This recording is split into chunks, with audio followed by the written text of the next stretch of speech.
Man at work, 3189 tar. Akala mo ordinaryong ilaw lang? Hindi, kasi ang hawak ko ngayon, hindi lang basta lampshade. Isa itong European-inspired lampshade na kayang baguhin ang vibes ng buong kwarto sa isang pindot lang. Kapag sinindihan mo ito, hindi lang liwanag ang ibibigay nito at mag-iiba yung ambience, elegance at napaka-premium ng feeling din. Tignan niyo yung design niya. Elegant at may European touch na talagang pang-display. Yung tipong kahit ilagay mo sa sala, sa kwarto, coffee corner, or office desk, agad siyang magiging central of attraction. Ang kakaiba dito, hindi siya yung ilaw na basta maliwanag lang. Ang ilaw niya nagbibigay ng warm and relaxing atmosphere. Hindi masakit sa mata, pero sapat para magbigay ng liwanag at magandang mood sa paligid.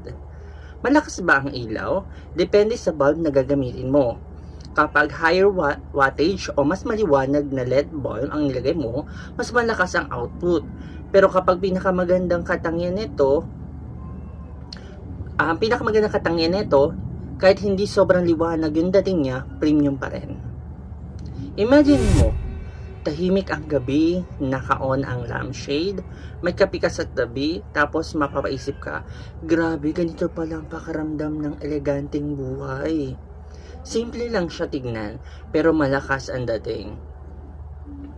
Alam nyo ba na ang unang lampshade ay ginamit noong 18th century sa Europe para kontrolin ang liwanag ng kandila at oil lamps? Noon hindi lang ito pang ilaw, simbolo rin ito ng elegance at social na pamumuhay. At habang tumatagal, naging bahagi na ito ng interior design at luxury decoration. Kaya hanggang ngayon, buhay pa rin ang European lampshade style dahil sa timeless at elegant na netong itsura. Kaya ako naman to nabili guys kasi naakit talaga ako sa ganda niya.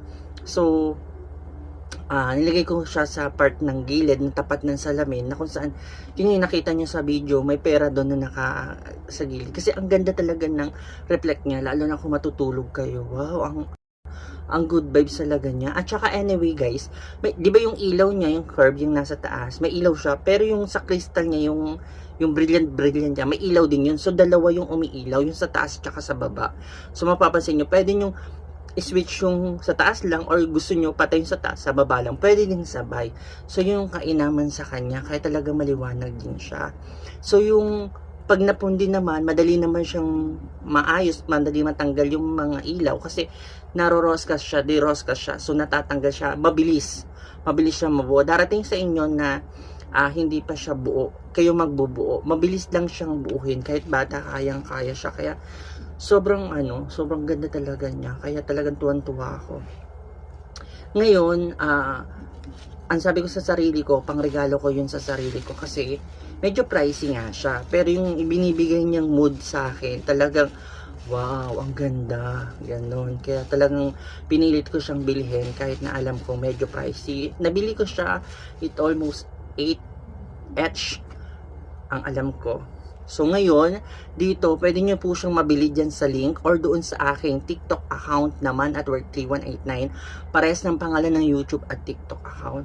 So, kung gusto nyong mapil yung nararamdaman namin na mayroong mga ganito, sobrang saya. At saka, minsan lang naman na makakuha ng ganito kasi balik tayo sa pagkabata, kapag may ganito kasi, ang feeling mo mayaman ka, yun yung talagang totoo. Kapag may lampshade ka sa gilid ng kama mo or ng higaan mo, feeling talaga mayaman ka na kasi yun yung parang nagiging simbolo, no?